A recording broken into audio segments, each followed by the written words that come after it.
Hi hello नमस्ते बीको। मैं हूँ Vineet Saini from news cafe और आज हमारे साथ है डॉक्टर पंकज।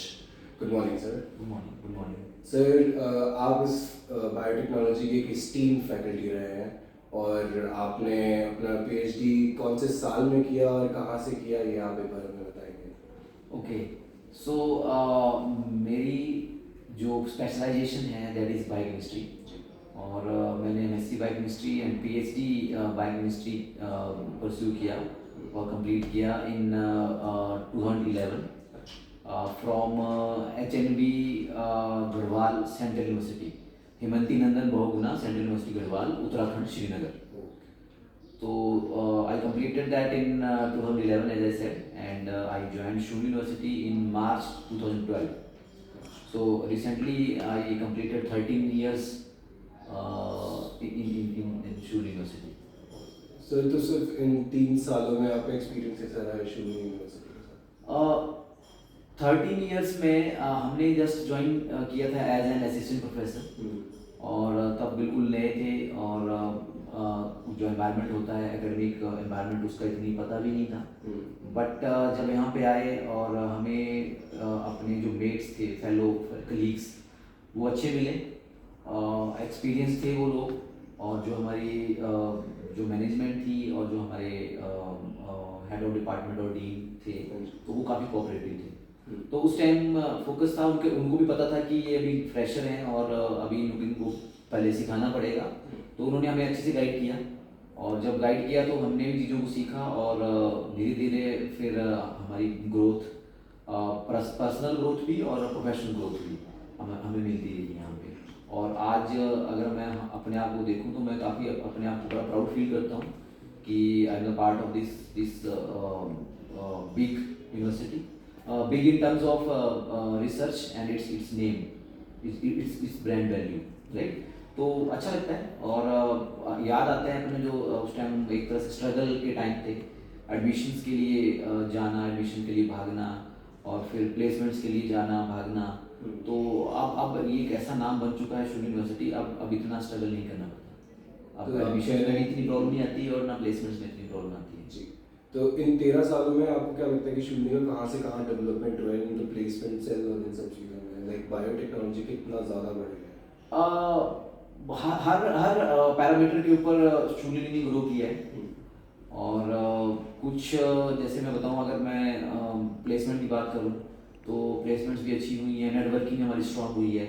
काफ़ी बड़े बिग ब्रांड्स जो थे, बिग जेंट्स जो थे in terms of biotechnology, in terms of food technology, हमने काफ़ी ब्रांड ऐड किए हैं अपने पूल में. और एडमिशन्स की बात थी तो जब मैंने ज्वाइन किया था यहाँ पे इन 2012 मार्च, तो यहाँ पे एक रेशो था 80 and 20%. 80% students they are Himachali, and 20% students they are from different states, right? Now the scenario is totally changed. 20% students they are from Himachal, 20-25%, and rest students they are from different states and from different countries. Specifically biotech में सबसे ज़्यादा होता है. Yes. हमारे school में, school of engineering and food technology, सबसे ज़्यादा diversity है, राइट? हमारे पास बच्चा, अगर मैं आपको बताऊं, कैलकुलेट करें, अगर हमने पीछे डाटा कैलकुलेट किया था, तो we are having students from 17 to 18 states of India in school of engineering and food technology, जो कि किसी स्कूल में, किसी डिपार्टमेंट में नहीं है यहाँ पे. And this is because of biotechnology. Sir आपको लगता है कि फैकल्टी इसमें बहुत बड़ा रोल प्ले करती है? डेफिनेटली. आजकल तो देखो, स्टूडेंट्स जो हैं वो बड़े स्मार्ट हैं, राइट? वो डायरेक्टली इनडायरेक्टली टीचर्स की फीडबैक दे देते हैं. चाहे वो सोशल प्लेटफॉर्म पे दे देंगे, अगर अच्छा है तो अच्छा है, अगर बुरा है तो बुरा है. और चाहे वो कहीं ना कहीं जब मैनेजमेंट इन्वॉल्व होती है बच्चों के साथ, वहाँ पे फीडबैक आती है. तो फैकल्टी को बेस्ट होना जरूरी है. और नो डाउट फैकल्टी हमारे पास बेस्ट है in the school of engineering and food technology and in school of biotechnology, जो कि हम कॉमन जो हमारी फैकल्टी है, faculty of applied sciences and biotechnology. तो नो डाउट कि हमारे पास अच्छी फैकल्टी है. और ये भी एक रीज़न है कि बच्चे जो है वो डिफरेंट स्टेट से अट्रैक्ट होते हैं यहाँ पे एडमिशन के लिए. तो that is part of this, कि फैकल्टी अगर स्ट्रॉन्ग है तो नेचुरली है बच्चा आएगा. फैकल्टी की आपने बात बोली, आप खुद बेस्ट फैकल्टी अवार्ड जीते 3 साल लगातार, उसके बारे में एक बार कुछ बताना चाहिए. वो देखो उसमें डिफरेंट अलग अलग क्राइटेरियाज होते हैं, अलग अलग पैरामीटर होते हैं उसमें सिलेक्शन के।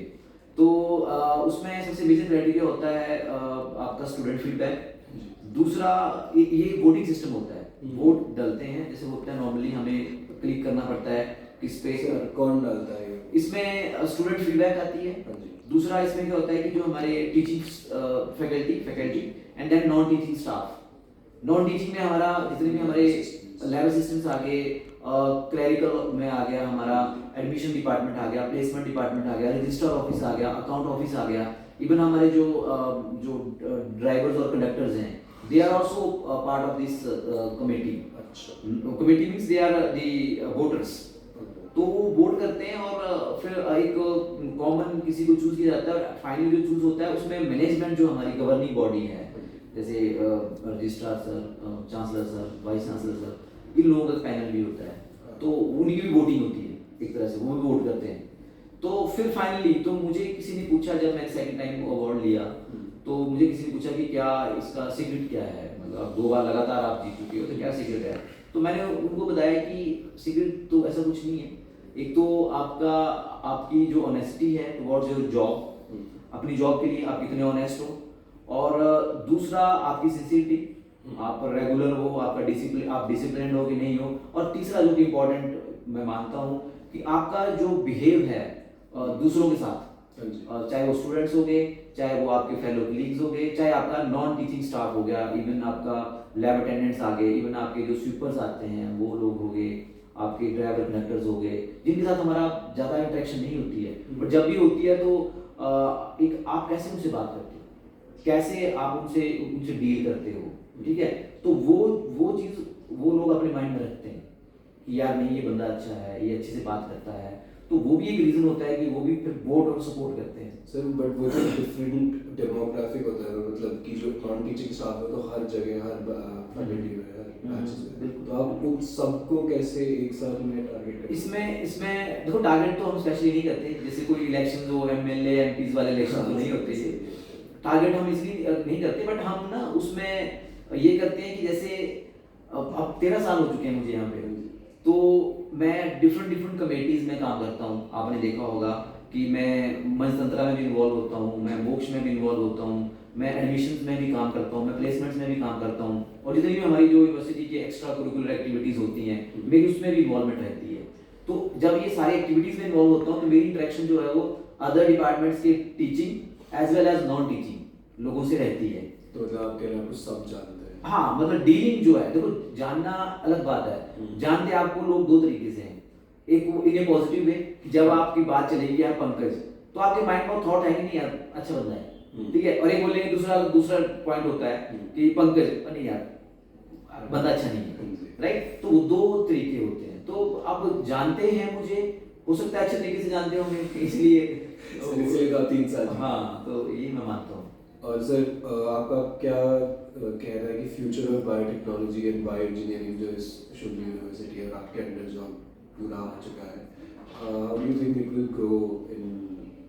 और डेफिनेटली इट विल ग्रो क्योंकि मैं स्टूडेंट्स को हमेशा बोलता हूँ कि biotechnology is a very vast domain, right. ये एक स्पेसिफिक नहीं है, इसकी मल्टीपल ब्रांचेज हैं आगे। अगर आप देख लो आगे stem cell technology, cancer biology, उसमें आपका बायोसेंसर टेक्नोलॉजी, राइट, बड़ी बड़ी एडवांस्ड फील्ड आती है।